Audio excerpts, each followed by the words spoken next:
अस्सलामुअलैकुम बिस्मिल्लाहिर्रहमानिर्रहीम। જોઈ શકો છો આપણે બનાવ્યો છે સૂજીનો હલવો, મસ્ત મજાનો. જોઈને જ ખાવાનું.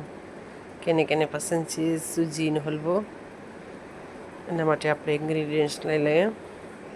આપણે લીધા છે કાજુ બદામ અને રવો, સૂજી, સાચું ઘી, ખાંડ અને એલચી અને તજ.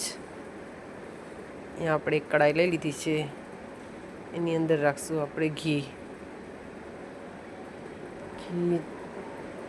આપણે બે કે 3 ચમચી મોટી ભરીને રાખી દીધી છે.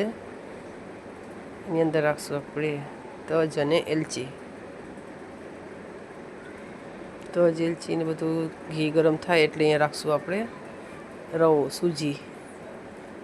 એને આપણે શેકવાની છે. આવી રીતના તવીથાથી હલાવતા આને શેકી લેશું ઘીમાં. જોઈ શકો છો મસ્ત ખુશ્બુ આવે છે સૂજીને ઘીમાં શેકવાથી. આપણી સૂજી શેકાઈ ગઈ છે, જોઈ શકો છો. વધારે બ્રાઉન નથી કરવાની. આવી રીતના થઈ જાય એટલે અહીંયા રાખશું આપણે ખાંડ. અહીંયા રાખશું આપણે પાણી, કલરવાળું પાણી રાખશું. આપણે પીળો કલર રાખ્યો છે, જોઈ શકો છો. પીળો કલર એવો સારો નથી લાગતો, તો અહીંયા આપણે હવે થોડોક કેસરી કલર રાખી દઈશું.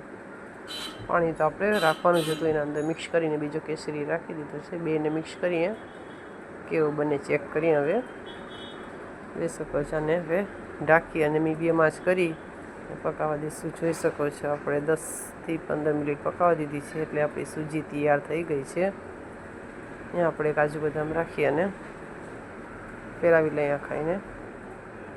તમને જે ડ્રાય ફ્રૂટ પસંદ હોય એ રાખી શકો છો. અહીંયા આપણે સર્વ કરી લીધી છે સૂજી. એમાંથીથી કાજુ બદામ પાછા રાખ્યા છે અને ઉપરથી પાછું ઘી રાખ્યું છે. અહીંયા માવો રાખી શકો છો. તૈયાર છે આપણો સૂજીનો હલવો. કેને સૂજીનો હલવો ભાવે છે. વિડીયો પસંદ આવે તો લાઈક, શેર અને સબસ્ક્રાઈબ કરતા ભૂલતા નહીં. કોણ આવી રીતના બનાવે છે. જુમ્માના દિવસે આપણે સૂજીનો હલવો બનાવ્યો છે. દુઆમાં યાદ. ખુદા હાફિઝ.